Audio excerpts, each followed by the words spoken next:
नीता के घर में भगवान की दया से किसी चीज की कोई कमी नहीं थी। पैसा रुपया, पूरा परिवार, सब कुछ अच्छा था। फिर भी उसके जीवन में सुख और शांति दूर दूर तक नहीं थी। और इसका कारण थी उसकी बेटी मालती और उसकी बहू भूमिका। दोनों ही एक से बढ़कर एक थी। एक तरफ जहां उसकी बहू जरूरत से ज्यादा कंजूस थी, वहीं दूसरी तरफ उसकी बेटी जरूरत से ज्यादा खर्चीली। वो दोनों से बहुत परेशान थी। ऐसे ही थोड़ा समय बीतता है।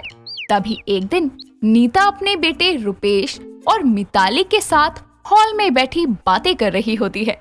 तभी उसकी बहू भूमिका सबके लिए चाय लेकर आती है, जिसे देखकर नीता कहती है, बहू तू सबके लिए चाय भी ले आई?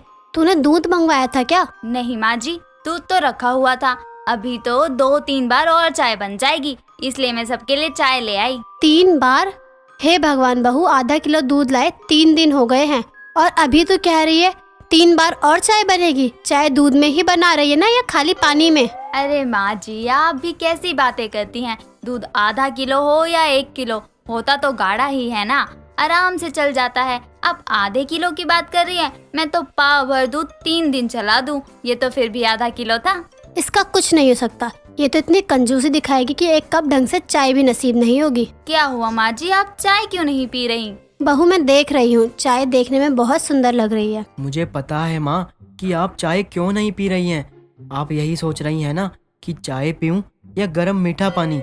अच्छा हुआ मैं चाय नहीं पीता। आप दोनों क्या बातें कर रहे हैं? पीजिए ना चाय और बताइए ना मुझे कैसी बनी है। भूमिका, तुम तो जानती हो ना कि मुझे चाय बिल्कुल पसंद नहीं है, तो सॉरी बेबी, मैं चाय नहीं पी सकता हूँ। पता है मुझे, मेरे प्यारे पतिदेव के लिए कॉफी लेकर आई हूँ। चलिए जल्दी से आप लोग सभी अपनी चाय कॉफी खत्म कीजिए। मुझे कुछ भी वेस्ट होता नहीं नजर आना चाहिए। बेटा अब गर्म पानी तुझे भी पीना पड़ेगा, वरना ये तेरी कंजूस बीवी राशन पानी लेकर सुबह में ही शुरू हो जाएगी। नो प्लीज माँ। आप लोगों को पीना है तो आप लोग पियो गर्म पानी, मुझे नहीं पीना।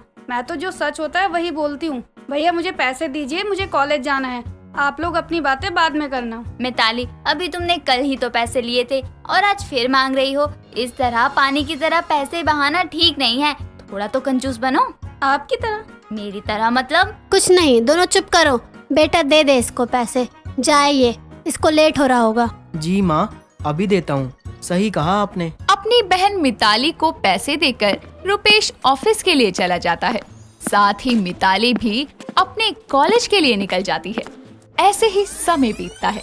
तभी एक दिन शाम के समय भूमिका मार्केट से सब्जियां लेकर घर आती है तो देखती है कि उसकी ननद फेस पैक लगाकर आंखों पर खीरे रखे आराम से हॉल में बैठी हुई है, जिसे देखकर वो भूमिका के पास जाकर कहती है, मिताली, ये सब क्या ड्रामा लगा रखा है तुमने? हे भगवान, वैसे ही सब्जियों के दाम आसमान छू रहे हैं और इनको देखो, इसे अपने थोपड़े पर लगा लगा कर खराब कर रही हैं। भाभी आपका दिमाग तो ठीक है, इतनी जोर से कौन बोलता है? आपको पता है मैं कितना डर गई। मैंने सोचा कौन सी भूतनी आकर चिल्ला रही है। तुमने मुझे भूतनी कहा? आपने भी तो मेरे इतने सुंदर चेहरे को मेरा थोपड़ा बोला। मिताली, मैं तुम्हारी भाभी हूँ, तुम मुझे ऐसे नहीं बोल सकती। भाभी तो मैं भी आपकी ननद हूँ। ननद छोटी हो या बड़ी, ननद ही होती है। वैसे भी आज का जमाना जो है टेक एंड गिव का है, जैसा दोगी वैसा ही मिलेगा। मिताली और भूमिका दोनों आपस में बहस कर ही रहे थे कि तभी उसकी सास नीता दोनों की आवाज सुनकर अपने कमरे से नीचे आकर कहती है, चिल्लाओ और जोर जोर से चिल्लाओ ताकि पूरा मोहल्ला हमारे घर में ही जमा हो जाए। भगवान जाने पिछले जन्म में कौन से पाप किए थे जो बेटी बहू दोनों एक जैसी मिली है। दोनों में से कोई भी लायक नहीं है, एक से बढ़कर एक है। न रिश्ते का लिहाज है न किसी और चीज का। बताओ क्यों मर रही थी दोनों? माँ मैंने कुछ नहीं किया, मैं तो आराम से फेस पैक लगाकर हॉल में बैठी हुई थी। कल मुझे अपनी फ्रेंड की शादी में जाना था इसलिए। बहू अब इसमें लड़ने वाली क्या बात है जो तुम दोनों इतना चिल्ला रही थी? क्या बात कर रही हैं माँ जी आप? आपको पता भी है सब्जियों के दाम आसमान छू रहे हैं, यहाँ खाना मुश्किल हो गया है और आए दिन ये अपने फेस पर सब्जियाँ पोतती रहती हैं। भाभी मेरे फेस पैक से सब्जियों का क्या कनेक्शन? ये जो खीरे अपनी आंखों पर लगाकर बैठी हो ना, पता भी है कितने महंगे हैं। और ये जो बेसन आए दिन अपने चेहरे पर पोत लेती हो ना, इसे मैं 4 बार पकोड़े बना लूं। माय गॉड भाभी, आपने तो हद मचा रखी है, इतनी कंजूसी। तुम भी कुछ कम नहीं हो। मैं कंजूस हूँ तो तुम भी बहुत खर्चीली हो, जो पैसों को पानी की तरह बहाती हो। बस करो तुम दोनों, बस बिल्कुल चुप। ये घर नहीं चिड़ियाघर हो गया एकदम से। इतना कहकर नीता हमेशा की तरह दोनों को अपने 2-4 प्रवचन देकर वहाँ से चली जाती है, जिसका उन दोनों पर जरा भी असर नहीं होता। कुछ समय बाद शाम का खाना बनाने के लिए भूमिका किचन में जाकर फ्रिज खोलती है तो देखती है कि पालक की गड्डी में कुछ पत्ते पीले पड़ गए हैं और उनमें फफूंदी तक लग गई है, जिसे देखकर वो कहती है, हे भगवान, ये तो सारी पालक ही खराब होने वाली है। इसके तो सारे पत्ते भी पीले पड़ गए हैं। एक काम करती हूँ, जो ज्यादा खराब हो गए हैं उन्हें हटाकर पालक की सब्जी बना लेती हूँ। वैसे भी सब्जियाँ बहुत महंगी हैं। इतना कहकर भूमिका उन्हें खराब पालक की सब्जी बना देती है। तभी रुपेश ऑफिस से घर आता है और कुछ समय बाद रुपेश और नीता डिनर के लिए आते हैं और जैसे ही नीता खाने का पहला निवाला खाती है, वो थूकते हुए कहती है, बहू, तूने पालक की सब्जी बनाई है या करेले का कीमा? क्या हुआ माँ जी? क्या हुआ? अरे ये कितना कड़वा है, तुझे पता भी है? माँ, पालक की सब्जी कैसे कड़वी हो सकती है? रुपेश जी, हो सकती है। वो क्या है ना माँ जी, पालक के पत्ते थोड़े पीले पड़ गए थे और खराब भी हो गए थे, तो मैंने खराब पालक हटाकर थोड़ी बची जो पालक थी उसकी सब्जी बना दी। बहू, कितने दिन हो गए थे उस पालक को? माँ जी, बस 1 हफ्ता ही हुआ था। बहू, एक काम कर, तू गला दबाकर ही हमें मार दे। ये तेरी कंजूसी वाला टॉर्चर से तो बचेंगे, आग लगे ऐसे कंजूसी में। नीता अपनी बहू को उसकी कंजूसी के चलते सुना ही रही थी कि तभी उसकी बेटी मिताली बहुत सारे कपड़ों के बैग्स लिए उसके पास आती है और अपनी माँ से कहती है, देखो ना माँ, मैंने कितने सारे कपड़े खरीदे, अच्छे हैं ना? लो अब इसको देखो, एक कंजूसी के चलते हमें खराब खाना खिला रही है और दूसरी ने तो अपने खर्चों से जीना हराम कर रखा है। इसको देखकर ऐसा लग रहा है जैसे आज के बाद दुनिया के सारे कपड़ों की दुकानें बंद हो जाएंगी, इसलिए ये आज ही हमेशा के लिए कपड़े खरीद लाई। माँ, आप ऐसे क्यों बोल रही हो? मैं तो शॉपिंग करने के लिए गई थी। एक काम कर, तू जाकर मार्केट में ही बैठ जा, तेरे खर्चे बर्दाश्त के बाहर है हमारे। माँ, आप हमेशा मुझे ही सुनाती हो। चुप, बिल्कुल चुप। आज तुम दोनों सिर्फ मेरी बात सुनोगे। ऐसी कंजूसी का क्या फायदा जो हम अच्छे से खा पी भी ना सके। आज तुम्हें खराब सब्जी खिलाकर पैसे बचा लेगी और कल वही पैसे हमारे दवाइयों में लग जाएंगे। और तू आज ही एक साथ इतने सारे कपड़े ले आई, इतने पैसे खर्च करके क्या तू इन सबको एक साथ पहन पाएगी? बाद में ये पुराने हो जाएंगे। इस तरह से कंजूसी और बिना बात के खर्च करना सही है? तू ही बता। नीता की बात सुन के भूमिका और मिताली दोनों को अपनी गलती का एहसास होता है और दोनों नीता से अपनी भूल के लिए माफी मांगते हैं, जिसके बाद भूमिका अपनी कंजूसी और मिताली अपने बिना बात के खर्चों की आदत को सुधारने का वादा करती है। मीनल की शादी बहुत ही अच्छे परिवार के लड़के नीरव से हो जाती है। ससुराल में उसकी सास मीरा और बड़ी ननद जीविका होते हैं। जीविका नीरव की शादी में कुछ दिन के लिए अपने मायके आई हुई थी। ऐसे ही एक दिन मीरा मीनल को बुलाते हुए कहती है, अरे बहू, जरा मेरे लिए 1 गिलास ठंडा शरबत ले आ। जी सासू माँ, अभी लाई।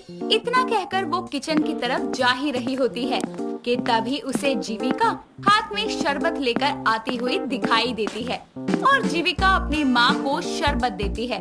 तभी मीरा बोलती है, अरे बेटा, तू कुछ दिनों के लिए तो आई है, उसमें भी काम में लगी रहती है। बहू है ना, वो ले आती शरबत। अरे कुछ दिनों के लिए ही सही, पर माँ, मैं अपने ही घर तो आई हूँ और अपना ही काम कर रही हूँ। वैसे भी अभी अभी भाभी की मेहंदी भी नहीं उतरी और तुम हो कि उसे किचन में भेज रही हो। अरे तो बहू है ना, अब ये उसी का तो घर है, काम तो करेगी ना। माँ, तुम रहने दो और भाभी तुम बैठो और शरबत पियो। वो क्या है ना, माँ नई नई सास बनी है ना, तो तुम पर हुक्म चलाने की प्रैक्टिस कर रही है। जीविका की ये बात सुनकर मीनल हंसने लगती है। ऐसे ही दिन बीतते जाते हैं और घर के कामों में जीविका मीनल की थोड़ी बहुत हेल्प किया करती थी, या ये कहें कि आधे से ज्यादा काम तो जीविका ही किया करती थी। ऐसे ही एक दिन मीरा के फोन पर गांव से एक कॉल आता है और कुछ दिन बाद मीरा सबको बुलाकर कहती है, अरे वो गांव से गोरा जीजी का फोन आया था।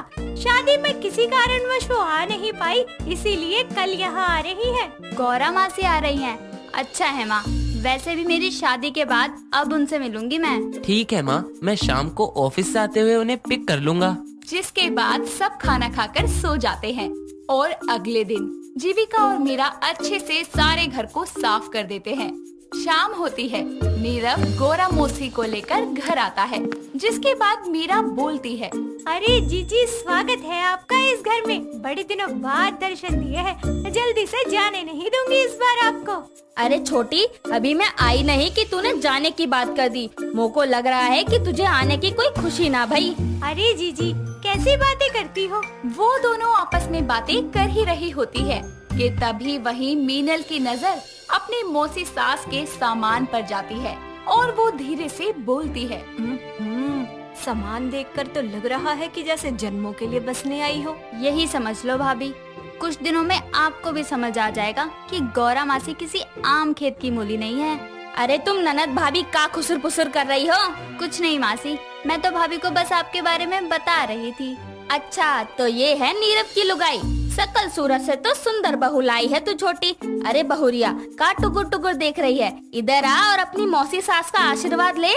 गोरा के इतना कहने पर मीनल गोरा के पास जाकर उसके पैर छूती है। ऐसे ही समय गुजरता है और एक दिन सब बैठकर नाश्ता कर रहे होते हैं।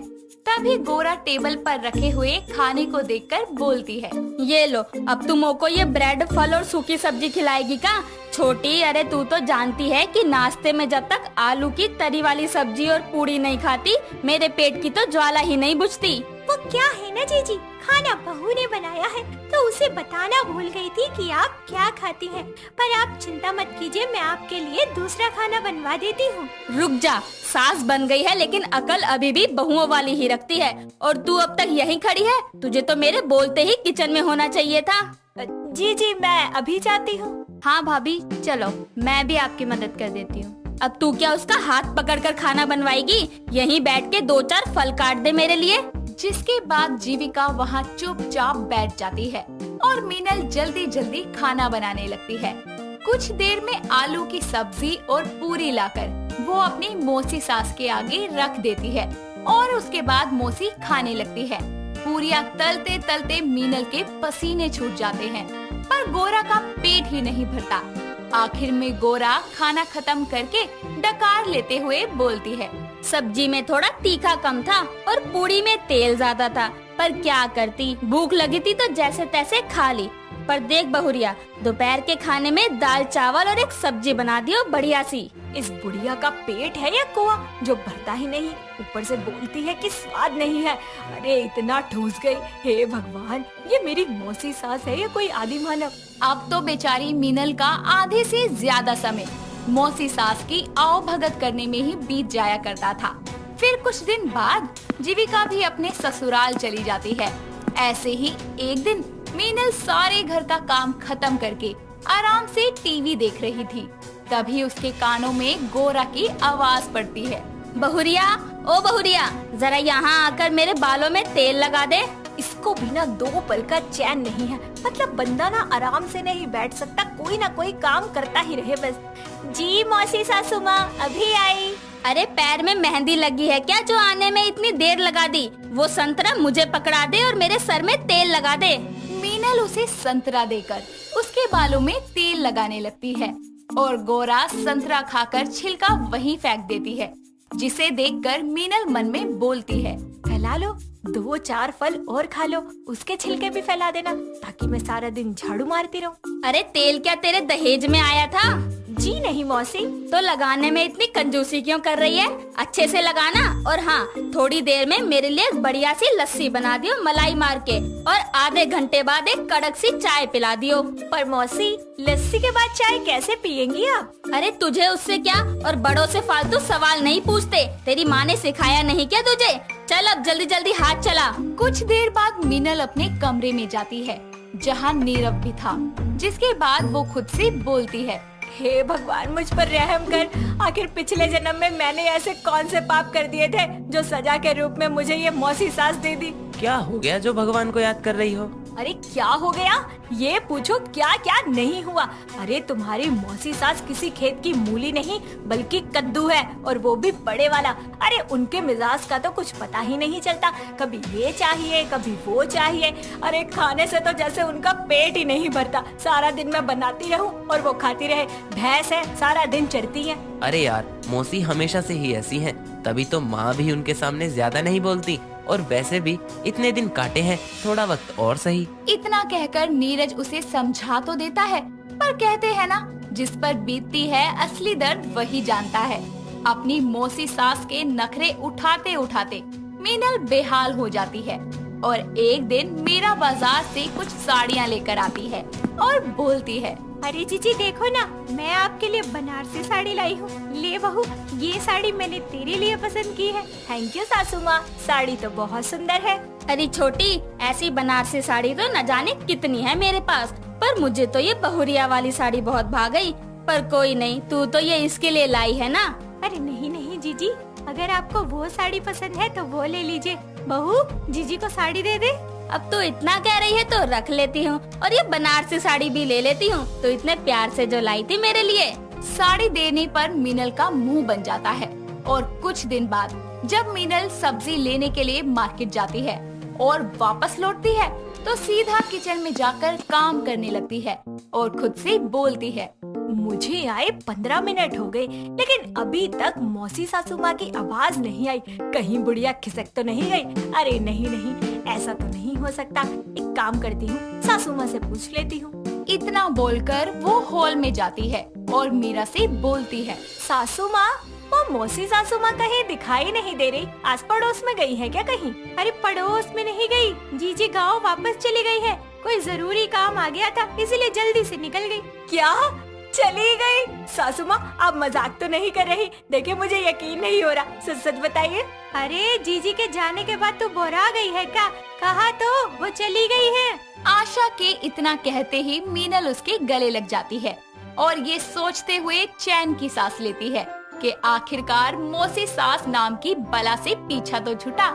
दोस्तों, अगर आपको ये कहानी पसंद आई तो इसे लाइक करें, शेयर करें और कमेंट करके बताएं कि कहानी में आपको सबसे अच्छा क्या लगा।